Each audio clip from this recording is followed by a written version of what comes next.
Bienvenidos al primer texto de la segunda unidad de Relaciones Humanas 2.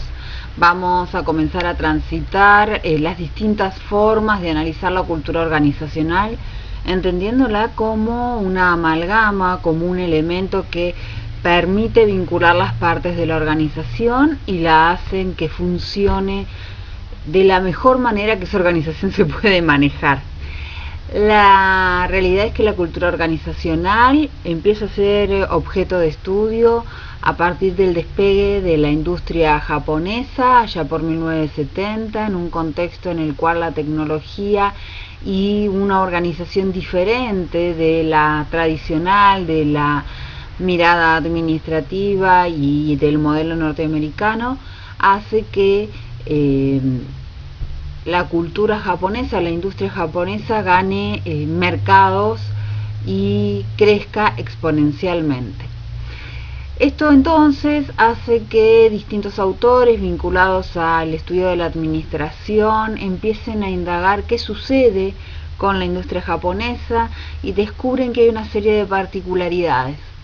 En principio, por 1980 se cree que esas particularidades son a imitar, y distintos estudios posteriores demuestran que cada cultura, mejor dicho, cada organización tiene su propia cultura. Y es ahí donde se debe operar. Esto entonces empieza a ser uno de los elementos más importantes para la administración, dado que empieza a quedar en evidencia que las organizaciones pueden tener la mejor tecnología de punta o pueden tener a los mejores profesionales, pero si la cultura de esa organización no está pensada para optimizar la relación o el uso o la administración tanto de recursos materiales como humanos, está destinada al fracaso. Por eso es que la cultura organizacional lo que hace es condicionar el desarrollo de esa organización. Para hablar de cultura vamos a hablar de una serie de elementos intangibles que cargan de sentido a elementos tangibles. Estamos hablando de valores, estamos hablando de significados que tienen que o que van ordenando el funcionamiento dentro de una organización que es considerada una pequeña sociedad con su propia cultura. ¿Qué quiere decir esto de valores y significados? Valores son aquellas normas o aquellas pautas de conducta que indican dentro de una organización qué es lo que está bien y qué es lo que está mal, qué es lo que está admitido y qué es lo que no es admitido o validado dentro de una organización. Estos valores, por ejemplo, se traducen en las conductas. Yo recuerdo haber trabajado en alguna organización donde la conducta o los vínculos eran nocivos, pero eran nocivos desde la cabeza hacia abajo, generando un espacio de muchísima hostilidad entre los trabajadores. Y eso había sido naturalizado y por eso la organización tenía tan alta rotación de personal, porque no todos se amoldaban rápidamente o tenían la disponibilidad para eliminar o la molestia que generaba el nivel de agresividad con el que se vinculaban los trabajadores, tanto verbal como en lo actitudinal. En cuanto a los significados, esto tiene que ver con los sentidos que van teniendo los espacios, los elementos, los equipamientos, los puestos jerárquicos, qué sentidos le dan la organización a los espacios. Hay organizaciones donde las jefaturas trabajan a puertas cerradas e incluso hasta evitan vincularse con el personal subalterno, y cuando una persona sube de nivel dentro de las jerarquías, rompe el vínculo anterior o elimina ese vínculo porque es parte de la cultura organizacional y es un significado, y eso da sentido de mayor poder o mayor envergadura dentro de la empresa, mientras que otras trabajan a puertas abiertas y salvo un sector pequeño que queda destinado a conversaciones de carácter privado, el jefe o la jefatura trabaja de manera horizontal. Bueno, esto generan vínculos distintos, vínculos que pueden ser más fluida o menos fluida la relación, y esto es parte de la cultura organizacional. Lo que ha quedado demostrado es que la cultura organizacional se puede diseñar, se puede administrar para orientar las conductas, los comportamientos, los deseos y los sentidos de la mayoría de las personas hacia un objetivo común, que es básicamente el que la organización se sostenga y crezca en el mercado. La posibilidad entonces de pensar a la cultura organizacional como un elemento maleable la transforma entonces en un valor activo dentro de la organización, frente al cual la dirección debe tomar decisiones y tiene que ponerse a pensarla estratégicamente para generar una cultura que allane el camino hacia el objetivo a lograr. Entonces, lo primero que se debe tener en cuenta es que la cultura organizacional no es un elemento estático, sino que es un complejo, en realidad, de relaciones, de valores, de sentimientos, de percepciones que tienen los elementos o los sujetos en realidad dentro de una organización, y que este complejo cultural impacta dentro del comportamiento de los sujetos. Les traigo a colación la definición de hecho social. ¿Recuerdan ustedes cuando hablábamos de esa manera de pensar, sentir y actuar que se le impone el individuo desde afuera? Bueno, este es una forma de entender la cultura organizacional. Las organizaciones a las que nosotros pertenecemos nos imponen una forma de pensar, de sentir y de actuar respecto a lo que sucede dentro de esa organización, y nos van marcando el camino por el cual tenemos que transitar para poder seguir parte o sentirnos parte de esa organización.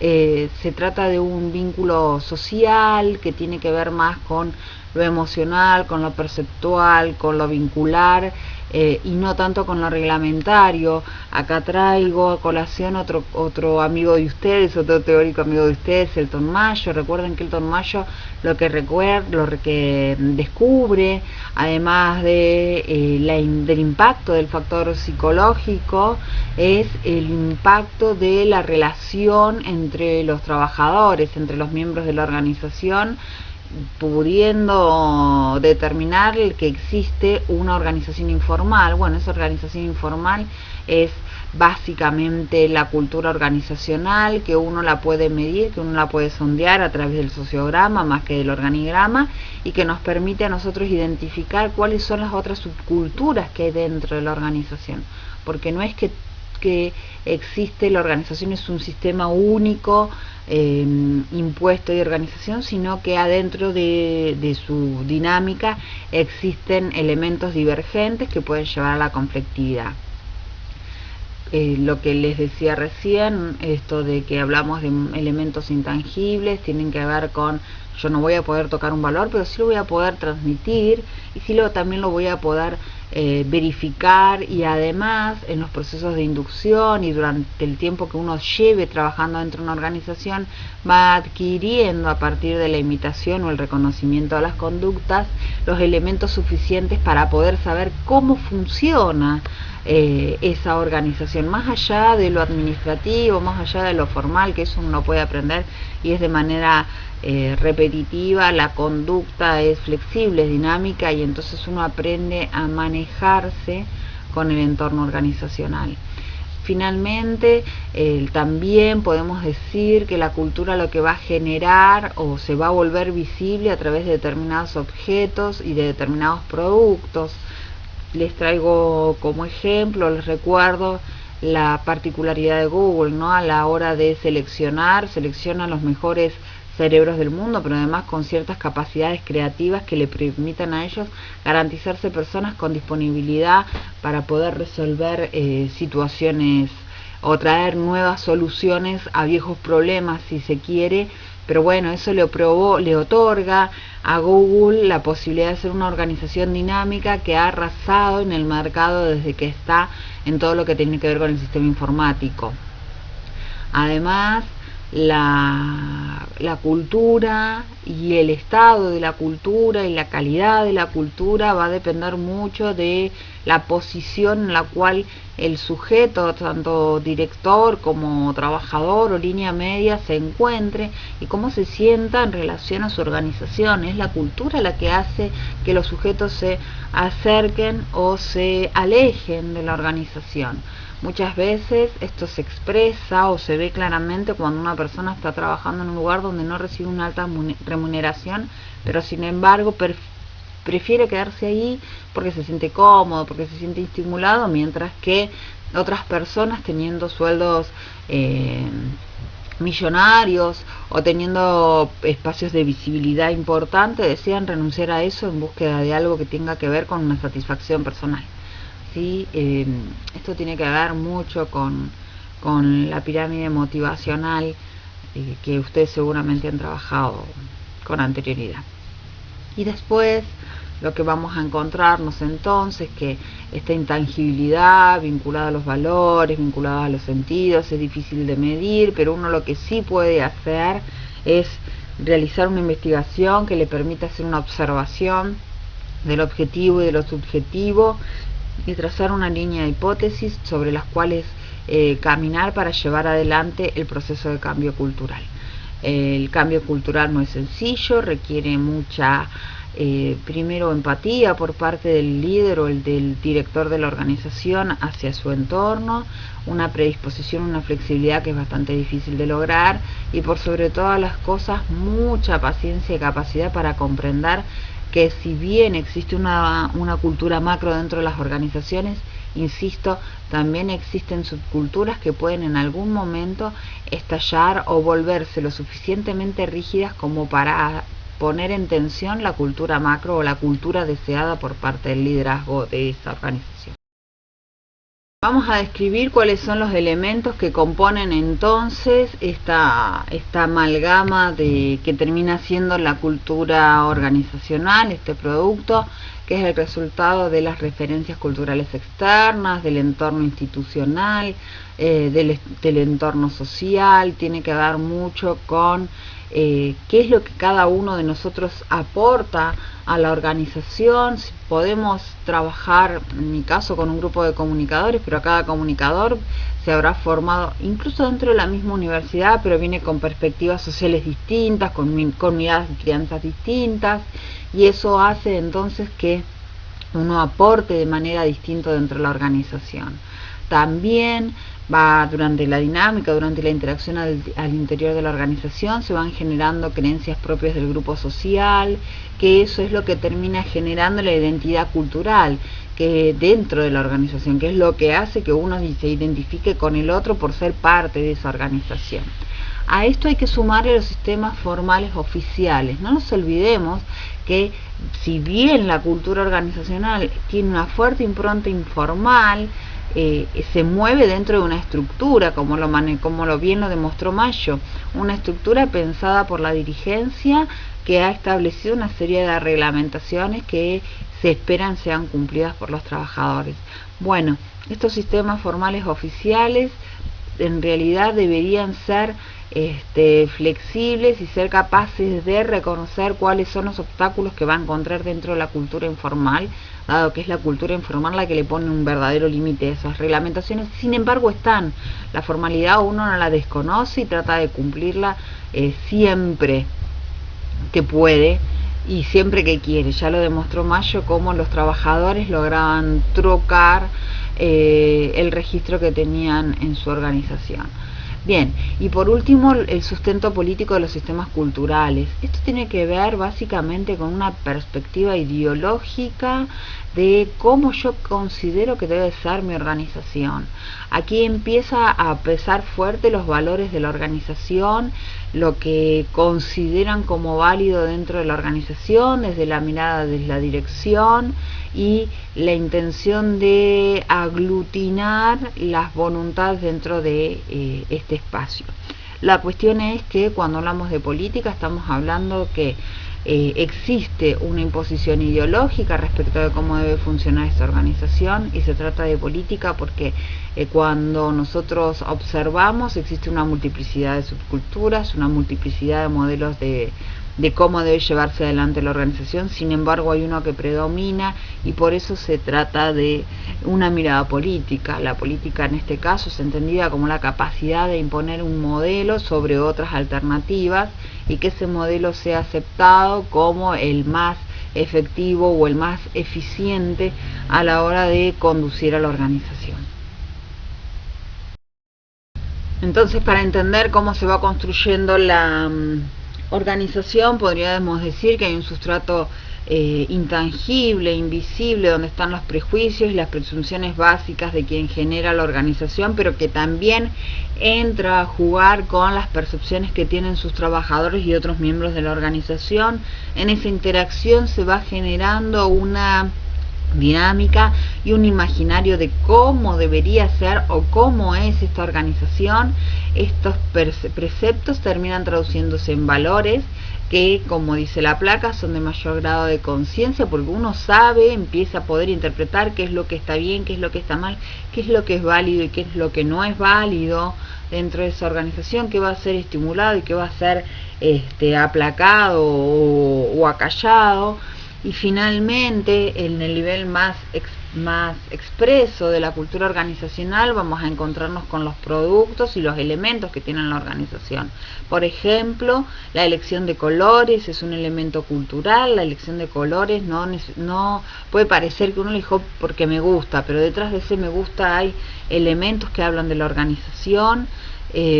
Estamos hablando de la posibilidad de poder identificar espacios dentro de una organización por su distribución, por su tipo de mobiliario.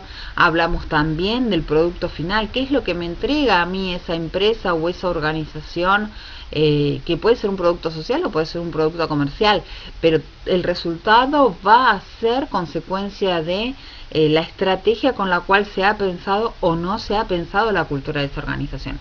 Vuelvo al ejemplo de Google.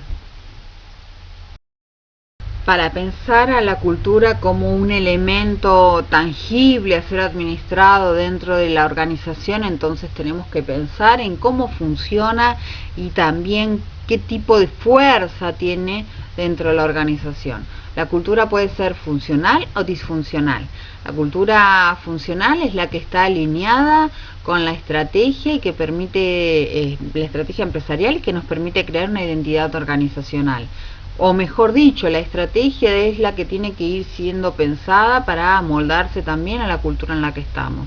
Muchas veces las organizaciones desarrollan nuevas estrategias empresariales o comerciales y no tienen en cuenta a qué sujetos tiene dentro de su organización. A veces son personas con mucho tiempo de trabajo o mayores, o que están apegadas a sistemas más tradicionales y les choca o no lo admiten y frenan desde su conducta cualquier posibilidad de cambio estratégico dentro de la organización.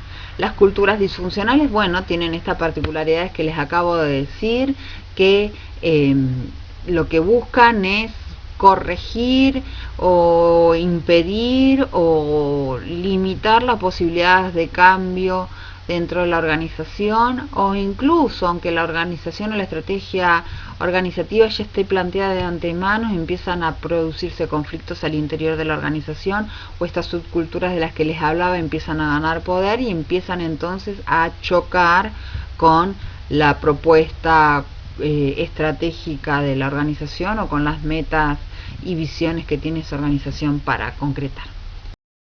La fortaleza o alcance que tiene esa organización, esa cultura dentro de la organización también es fundamentalmente importante, dado que una organización con una cultura fuerte quiere decir que ha logrado embeber y ha logrado captar la voluntad de la mayoría de sus miembros, y entonces podríamos decir que se espera una conducta alineada a la estrategia que se pueda bajar desde la dirección.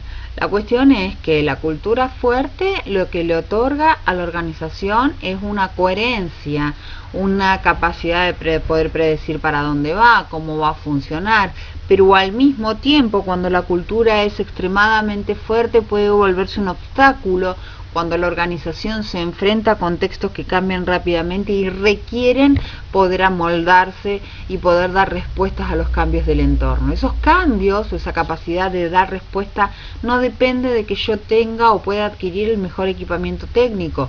Si yo tengo resistencia a la implementación de esos equipamientos como por parte de mis trabajadores o de mis líneas medias, entonces yo voy a estar malgastando mi dinero porque no se va a producir acorde a lo que las nuevas maquinarias me lo permitan. Por el otro lado, si la cultura es débil, La ventaja que yo tengo es que con una cultura debilitada y empieza a abrirse la posibilidad, o está la posibilidad o la predisposición más rápida para el cambio, pero al mismo tiempo, cuando yo no tengo la necesidad o no tengo la visión de, o la decisión de producir un cambio en la cultura organizacional, pero tampoco logro que el entorno interno de el grupo interno de la organización se amolde a la cultura principal, me limita las posibilidades de acción. Por lo tanto, si yo tengo que llevar adelante un proceso de cambio, y tengo que poder situarme dónde está mi cultura organizacional en este momento, qué tipo de funcionalidad me está prestando y qué tipo de fortaleza tengo yo a través de la cultura organizacional, porque la cultura es la que legitima, incluso en el caso si yo fuera directora de una organización o líder de una organización, la fortaleza de la cultura que se implanta o se está sosteniendo en la organización es lo que garantiza también la validez de mi palabra. Y ya hablamos de cambio cultural. La pregunta es ¿por qué vamos a querer cambiar la cultura? Y básicamente por estos 4 motivos aquí presentes. Primero, por razones estratégicas. Mi cultura ya no me permite a mí poder responder a las necesidades del entorno, o no me permite a mí, o me está limitando en la capacidad de crecimiento, o me está jugando en contra cuando yo tengo que competir en el mercado. Entonces necesito poder intervenir la cultura organizacional. La otra es poder optimizar los sistemas organizativos. Lo que yo tengo me funciona bárbaro, pero yo sé que puedo mejorar los rendimientos de mi organización, entonces tengo que intervenir en el factor cultural, porque puedo tener la mejor tecnología, puedo tener los mejores profesionales, pero si no hay algo dentro de mi organización que los incentive para que actúen de manera creativa y dejen lo mejor de sí en el uso de esas herramientas, va a ser lo mismo que nada. Razones normativo-legales, y esto tiene que ver un poco con la readecuación que tienen que sufrir las organizaciones, o que sufren las organizaciones cuando a nivel macro, a nivel social, se producen cambios también. Por ejemplo, la institucionalización o la legalización de nuevas leyes laborales, o la ampliación o restricción de los campos en los cuales las organizaciones pueden seguir trabajando, desempeñándose a nivel productivo. Y bueno, eso impacta también en las organizaciones. A veces y con mayor frecuencia se empieza a ser necesario que se cuenten con determinados profesionales, porque si no la ley no estaría cumpliendo con la ley. Es el caso de ustedes, de los técnicos en seguridad e higiene. Bueno, y eso hay un impacto a nivel cultural. ¿Por qué? En el caso de ustedes, por ejemplo, son quienes vienen a interferir directamente dentro de una cultura organizacional ya no tan común, porque ya están acostumbradas a su presencia, pero cuando su profesión empezó a desarrollarse, aquellos que habían hecho toda la vida las cosas de la misma manera tuvieron que escuchar a un técnico en seguridad y higiene que les indicara cómo se hace bien. Y por último, las razones ético-sociales. Las razones ético-sociales tienen que ver con cómo acomodar o cómo corregir algunos valores dentro de la organización. El ejemplo que da el texto habla de acomodarse o de empezar a responder a ciertas cuestiones medioambientales, pero también tiene que ver con, por ejemplo, el reconocimiento o la aceptación del colectivo LGTB dentro de las organizaciones, por traerles algo a colación, las respuestas de cómo funcionan las organizaciones o las empresas o las administraciones en este contexto de pandemia. También eso implica o necesita o requiere una modificación o una intervención a nivel cultural. La interpretación o el entendimiento de la cultura va a depender mucho del marco teórico en el cual la dirección esté puesto. El autor nos hace una referencia de distintos grupos de teorías que se podrían agrupar o se podrían formar en conjuntos que depende desde el lugar donde estén parados, va a ser la forma o el impacto que van a tener en la administración de la cultura. Para eso se recurrió a distintas clasificaciones que tienen que ver con, o se eligió la metáfora del sombrero. Vamos a comenzar con la idea del sombrero blanco, este sombrero blanco que se muestra ascético, imparcial, que se apega al hecho, al análisis del hecho concreto, pero que no da un paso más allá en la interpretación, presenta una información, te dice, está sucediendo esto. Ahora, ese dato que es netamente objetivo y descriptivo no permite tomar decisiones, porque muchas veces esos datos nos dicen lo que ya estamos viendo. Ahora, desde dónde nos posicionamos es otra cuestión. Y ahí, bueno, hay un elemento de base positivista, ¿sí?, muy vinculado al funcionalismo. Esto les pido, por favor, que recuperen un poco cuando hablábamos de positivismo y negativismo allá con su amigo Portantiero en sociología, porque les va a permitir entender con mayor precisión todos los detalles que nos brindan respecto de estos tipos de teorías para pensar, porque son, en realidad, si bien están desarrolladas dentro del marco de la administración, que no es considerada una ciencia, la administración sí se vale de las ciencias sociales para poder interpretar cómo funciona una organización.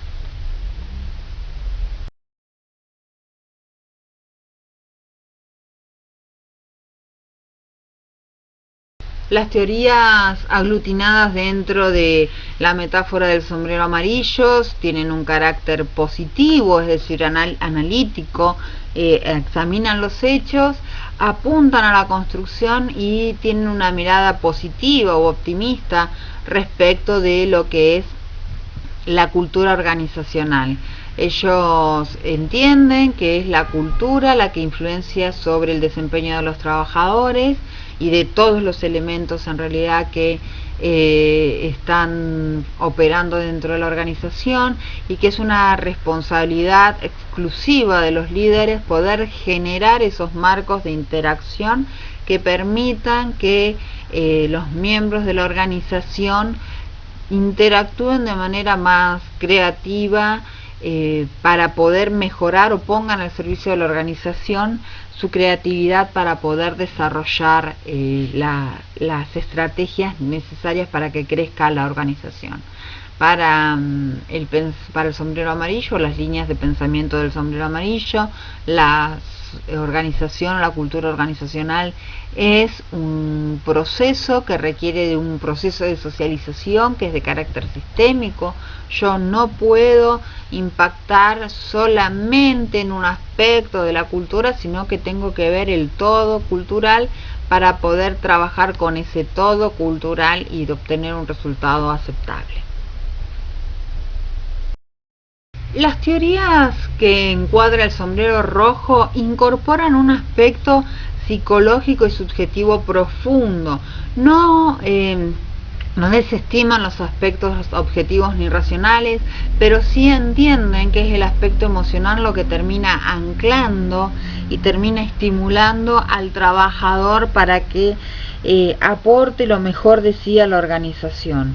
Este tipo de teorías hacen énfasis en la relación o en la vinculación que se puede generar con los elementos con los sujetos dentro de la organización, promover un sentimiento de pertenencia que les haga sentir especiales, que les hagan sentir parte de algo que los trasciende y que termina teniendo un impacto positivo en la sociedad.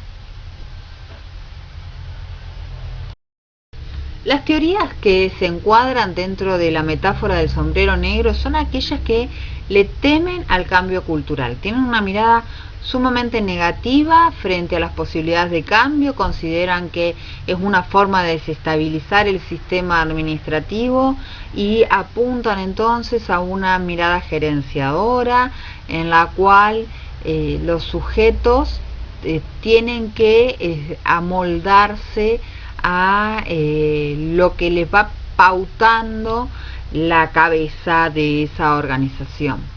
las miradas que están dentro del sombrero negro tienen un carácter conservador y enfatizan permanentemente todo aquello que puede salir mal en el proceso cultural, desestimando incluso aquellos beneficios que podrían obtenerse una vez que se haya estabilizado el nuevo sistema cultural. Las teorías que están encuadradas dentro de la metáfora del sombrero azul son aquellas que tienden al equilibrio frente a las perspectivas de cambio cultural. Son aquellas que tienen presente aquello positivo y aquello negativo que puede traer el cambio cultural, preveyendo entonces la posibilidad de estrategias que permitan sortear aquellas dificultades y potenciar aquellas cuestiones que pueden favorecer el nuevo sistema cultural.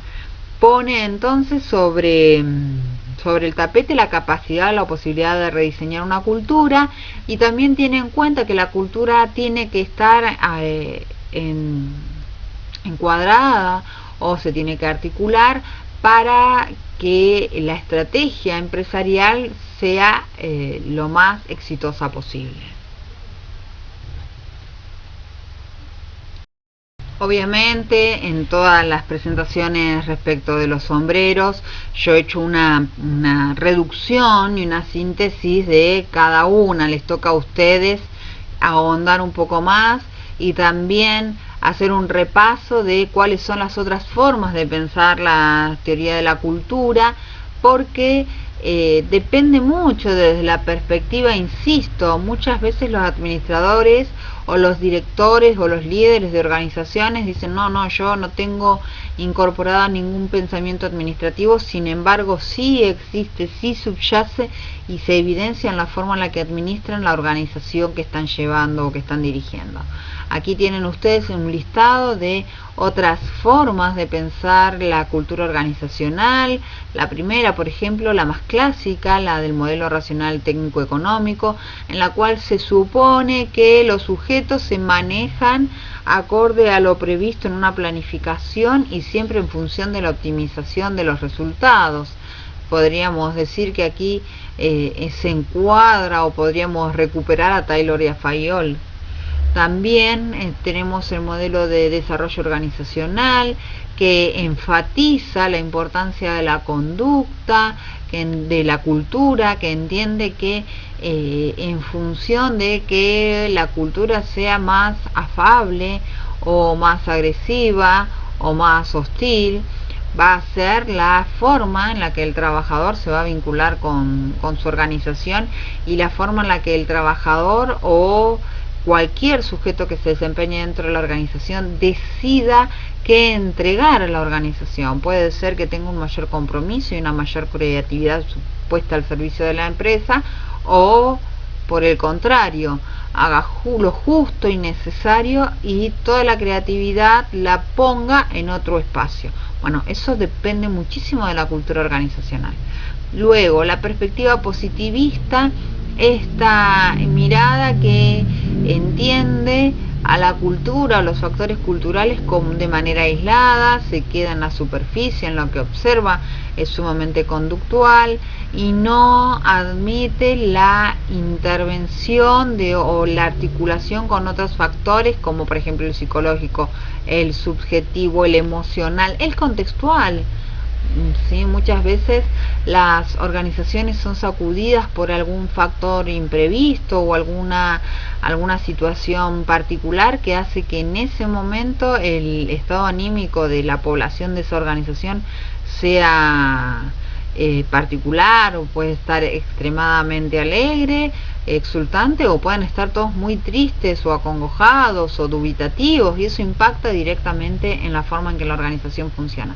Bueno, esto no lo va a ver la perspectiva positivista, pero sí lo va a ver la neopositivista o pospositivista, entendiendo que la cultura es el resultante de una acción social y que lo que hoy yo puedo considerar como válido para explicar lo que está sucediendo en una aquí y ahora de la organización, por la misma dinámica social, mañana puede pasar a ser un principio obsoleto y tengo que repensar qué es lo que está sucediendo en mi organización para poder administrarla y conducir a esa cultura a la par de la estrategia empresarial que yo quiero llevar adelante. Bueno, yo les he descrito esto, pero ustedes cuando ingresen al cuadernillo, cuando lo lean, hay muchas más teorías, por eso les pido que las lean y que todas las preguntas que tengan las evacúen a través del foro o a través de la clase virtual que tendremos próximamente.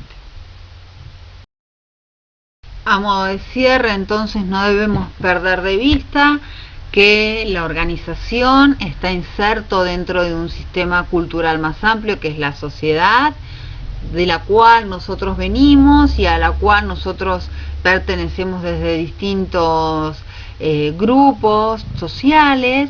Venimos con esas particularidades, nos insertamos dentro de una organización que tiene una cultura deseada, una cultura macro que ha sido desarrollada, pensada, en el mejor de los casos por sus directores o líderes, y digo pensada en el mejor de los casos porque la mayoría de las veces no se ha pensado cómo estructurar culturalmente una organización. Es muy reciente, recién en la década del 90, hace 20 años atrás, 30 años atrás, empieza a pensarse formalmente en la cultura como una herramienta de construcción organizacional. Pero además tenemos que tener siempre presente que al interior de esa gran cultura deseada por parte de la dirigencia de una organización existen un cúmulo de subculturas. Y esto quiere decir entonces que van a existir también patrones de conducta, valores, prejuicios y deseos que no estén contemplados o que no necesariamente armonicen con la cultura macro, y si la cultura macro pierde en capacidad de funcionamiento, pierde su funcionalidad y pierde su fuerza, puede abrirse un espacio de alta conflictividad justamente por el enfrentamiento de esas subculturas. Por lo tanto, quien esté al frente de una organización tiene que ser consciente que por más que su modelo cultural o su modelo ideológico, porque la cultura es ideología, esté marcada o haya logrado imponerse sobre las otras propuestas, las otras propuestas siguen estando, están latiendo ahí, están agazapadas, planteándose, y pueden en cualquier momento desencadenarse iniciando un proceso instituyente que modifique las reglas del juego a nivel cultural o que le terminen imponiendo a la organización un sistema cultural que no es el que ellos querían sostener. Entonces, a modo de resumen, puedo plantearles estos siguientes ítems. Cada organización tiene su propia cultura y tiene que ver con esto que les acabo de describir. Cada organización, incluso a un mismo contexto social, reacciona de maneras particulares, y esa reacción de manera particular tiene que ver con la interacción o con el reconocimiento que hace la jefatura hacia sus miembros. Algunos se los considerarán parte esencial, los cobijarán en momentos complejos de los contextos sociales, buscarán alternativas para sostenerlos. Otros soltarán la mano, abrirán la puerta y les dirán: bueno, señores, hasta acá llegamos, me ampara la ley para rescindir el contrato. Eso es cultura organizacional, y ese tipo de cultura organizacional la implanta, la sostiene y la desempeña la gerencia, los liderazgos dentro de sus organizaciones. Ahora, esa actitud impacta directamente en el contexto social, y ese contexto social también le responde a esa organización. ¿Por qué? Porque todo funciona en sistema. Esto no lo vayan a olvidar. La organización no es un elemento aislado. Existe solo porque tiene sentido para la sociedad. Y la sociedad también interpreta qué reacciones tienen esas organizaciones. Por eso algunas, por no haber reconocido las demandas sociales o por no haberse adaptado a las nuevas necesidades o planteos sociales y culturales, han terminado desapareciendo. La otra elemento que tienen que tener presente es que yo no puedo tener una estrategia empresarial que vaya en contra de la cultura organizacional. La cultura organizacional y la estrategia tienen que estar alineadas, porque si no, la cultura va a ser la que va a terminar saboteando a la estrategia empresarial. Yo quiero ser una empresa de punta en el desarrollo tecnológico, pero contrato personas que con suerte pueden manejar un Word con mucha voluntad. Voluntad les sobra, pero no les sobra ni formación, ni capacidad técnica, ni creativa para ponerme a mí como empresa de punta a nivel tecnológico. Entonces mi estrategia no tiene que ver con mi cultura, y en este espacio sí tiene que ver con mis valores. ¿Qué tipo de cosas estoy haciendo yo a la hora de seleccionar el personal que estoy involucrando en mi organización?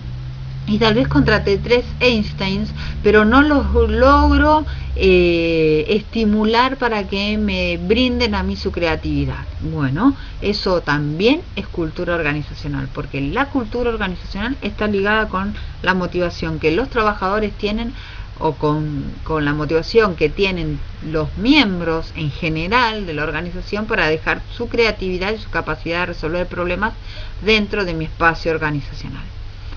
Otro elemento importante, la cultura se puede orientar, yo la puedo diseñar, yo la puedo pensar, puedo analizar qué valores voy a poner en funcionamiento, pero insisto, tengo que estar atento a que esos valores alcancen una importancia en cuanto a fortaleza dentro de mi organización, porque siempre voy a tener subculturas girando, moviéndose dentro de mi organización, que en algún momento pueden generarme algún tipo de conflictividad.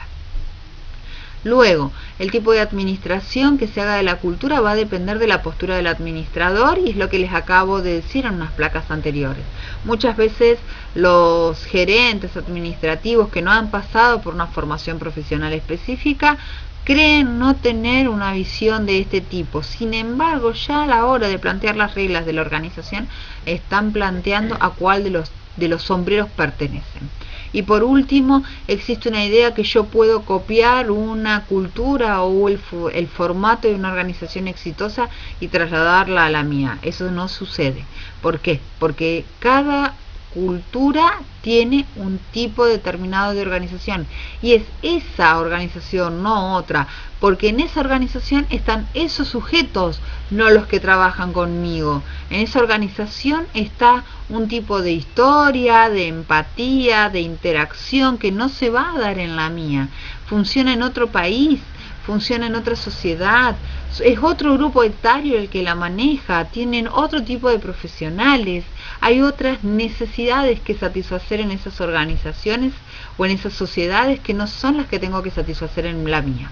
Entonces, hay que desestimar cualquier propuesta que a mí me diga que si yo imito al dedillo el funcionamiento de otra organización, tanto a nivel formal como cultural, voy a obtener los mismos resultados. Tal vez tenga alguno que otro parecido, pero no voy a tener exactamente los mismos resultados.